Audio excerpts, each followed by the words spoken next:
dan Muhammadiyah. Maksudnya? Di belakang bertemu. Isu pemakzulan Wakil Presiden Gibran Raka Buming Raka memasuki babak baru.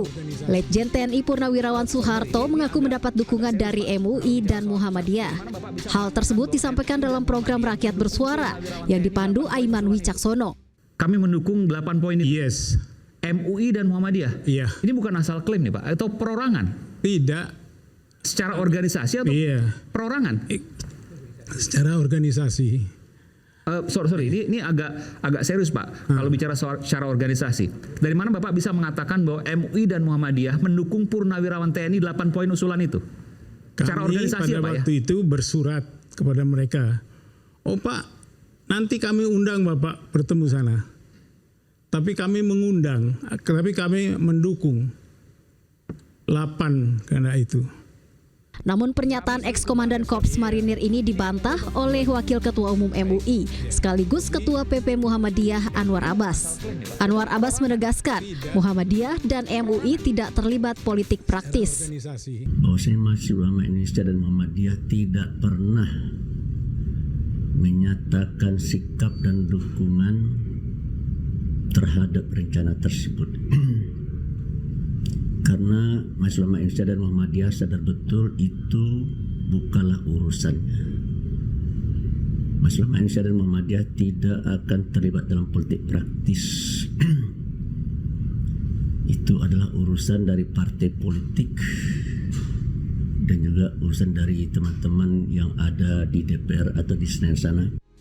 Sebelumnya Forum Purnawirawan TNI menyampaikan 8 tuntutan, satu diantaranya terkait permintaan agar Wakil Presiden Gibran Raka Buming Raka dievaluasi.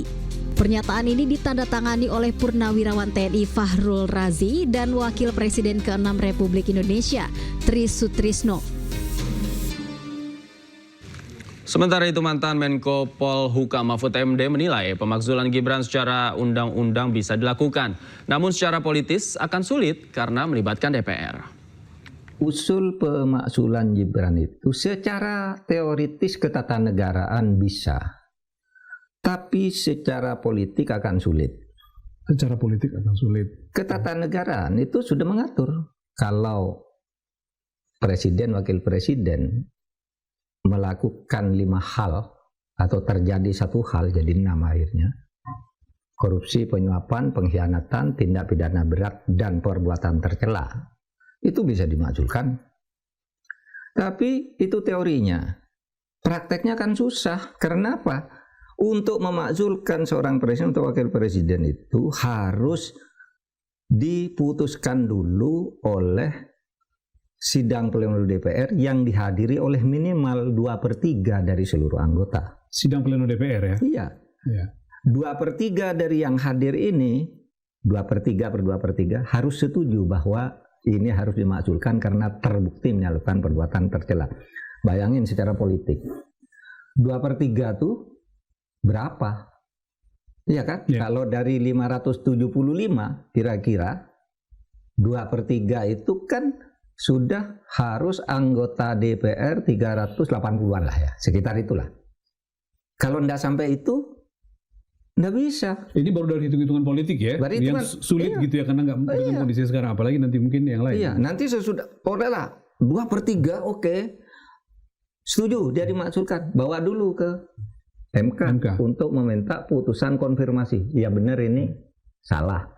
Kembalikan lagi DPR. DPR bersidang lagi apakah ini mau diberikan ke MPR untuk dimakzulkan apa tidak. Sesudah di MPR lagi sidang 2/3 harus hadir, 2/3 harus setuju. Tidak mungkin. Secara politik sekali lagi. Secara politik karena sekarang koalisinya Pak besar sekali. Pak Wahid sudah 81. Iya. Jadi secara hukum mungkin, secara politik akan sangat tidak mungkin. Forum Purnawirawan Prajurit TNI menyuarakan ketidakpuasan mendalam terhadap dinamika politik nasional pasca Pilpres 2024, khususnya terhadap legitimasi Gibran Raka Buming Raka sebagai wakil presiden. Isu ini pun segera memancing beragam respon dari berbagai tokoh nasional. Desakan pemakzulan Gibran, apakah ada unsur politis ataukah realistis? Untuk membahasnya kami sudah terhubung bersama dengan Wakil Ketua Umum Prabowo Mania, ada Andi Azwan, dan Sekjen PNI Marhaenisme Ibnu Prakoso. Selamat malam Bang Andi, Mas Ibnu. Selamat malam, Davi. Sehat selalu. Baik, saya ke Mas Ibnu terlebih dahulu deh. Mas Ibnu, tanggapan Anda dengan usulan pemakzulan seorang wakil presiden yang tadi dikatakan tidaklah mudah, panjang prosesnya dan lain sebagainya. Seperti apa Anda melihatnya? Terima kasih Mas Davi. Pertama saya ingin mengucapkan terima kasih kepada para purnawirawan. Karena itu sudah lama itu bentuk keprihatinan saya selaku Sekjen PNI Marhaenisme dalam kehidupan berbangsa dan bernegara.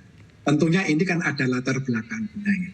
Kita tahu bahwa catatan saya, Presiden Jokowi itu telah melanggar. Ya. Yang saya tulis itu melanggar 3 hal. Yang pertama adalah sumpah Presiden, itu jelas, beliau langgar. Kemudian TAP MPR nomor 11 tahun 1998 tentang penyelenggaraan negara yang bersih dan bebas korupsi, bersih dan nepotisme. Dan satu lagi adalah TAP MPR nomor 8 tahun 2001, itu rekomendasi arah kebijakan pemberantasan dan penyelenggaraan negara yang bebas korupsi. Dan saya sangat setuju Gibran ini untuk dilengsarkan. Karena apa? Karena bagi saya, dan ini juga sudah saya tulis sebelum Tempo menulis tentang Gibran itu anak haram konstitusi, saya sudah menulis bahwa Gibran itu adalah anak haram republik, Mas. Dan sekarang terlihat jelas. Jadi saya sangat mendukung langkah-langkah para purnawirawan, dan dari PNI kami akan dukung. Kami mempunyai organ yang ada di bawah siap mendukung dan untuk melaksanakan itu. Anda setuju ya dengan lagi, Mas. Dengan tuntutan 8 poin yang disampaikan oleh purnawirawan, seluruhnya Anda setuju? Yang saya setuju adalah yang poin ke-8, yaitu untuk Gibran itu lengser. Baik. Saya ke Bang Andi. Bang Andi, tanggapan Anda seperti apa? Terima kasih Mas Davi. Kalau tadi itu saya malah bertanya-tanya apakah Pak Ibnu ini paham tentang konstitusi atau tidak gitu. Saya katakan ini gagal paham konstitusi. Beliau mengatakan mengenai TAP MPR dan sebagainya itu. Itu kan harus diuji secara hukum. Kita tidak bisa berasumsi seperti itu. Perlu kita ketahui bahwasannya Pak Prabowo dan Mas Gibran itu adalah duit tunggal. Satu paket ya yang tidak terpisahkan. Ya. Dan ini di mana kesalahannya Mas Gibran? Tidak ada kesalahannya itu. Secara apa? Pasal 7A Undang-Undang Dasar 1945 itu jelas mengatakan seorang presiden atau wakil presiden bisa dimakzulkan atau di-impeach kalau melanggar beberapa hal. Ya, perbuatan tercela misalnya. Kemudian pengkhianatan negara, korupsi, ya, atau tidak secara secara tetap tidak bisa melaksanakan tugas-tugasnya karena sakit dan sebagainya.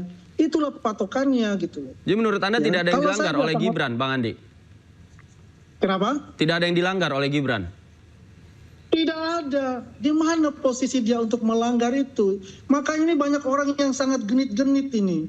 Ya, ingin cepat-cepat terjadinya yang namanya pemilihan umum tahun 2029 ini. Nggak bisa seperti itu. Apalagi dikatakan oleh Pak Prabowo, Gibran itu saya yang pilih. Tidak ada lagi perkataan yang lain-lain. Saya yang pilih Gibran, tutup itu case. Tidak ada dan siapa-siapa. Saya ke Mas Ibnu.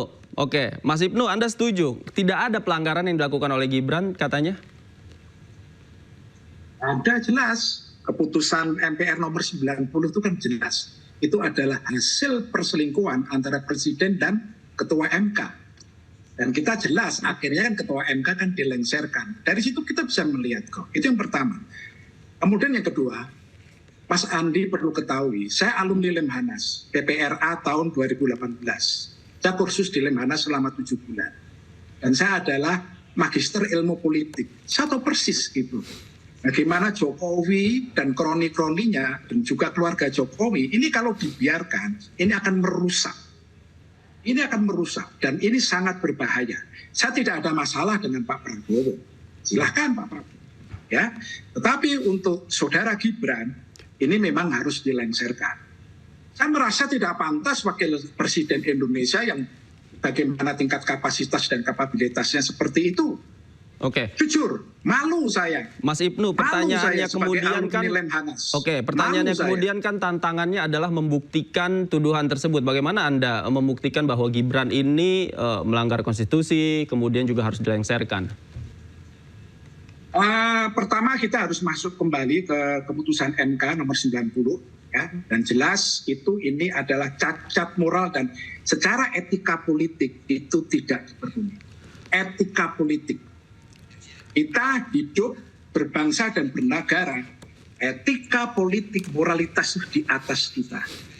Dan kalau sampai ini Gibran ini tidak mengundurkan diri atau tidak dilengsarkan, saya tidak tahu masa depan yang akan datang. Oke, baik. Apa yang akan terjadi dengan Pak Prabowo yang akan datang, saya tidak tahu persis. Oke, silakan, silakan. Bang Andi. Cacat moral dan etika politik tadi katanya. Ya, itulah halusinasi yang terjadi. Banyak pembenci-pembenci Jokowi ya ingin melihat bahwa keluarga Jokowi ini tidak ada di pemerintahan. Padahal ini adalah kita tidak usah setback masalah keputusan MK. Itu sudah selesai itu case.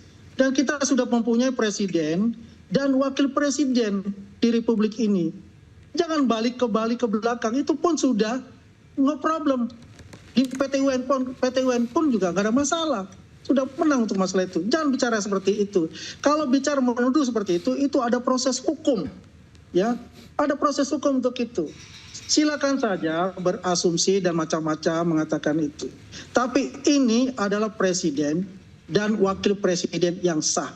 Sebetulnya ya kalau menurut saya mereka ini semua ini terkaget-kaget kok ada anak muda bisa menjadi wakil presiden. Apakah tidak boleh seorang anak muda bisa menjadi pemimpin negeri ini?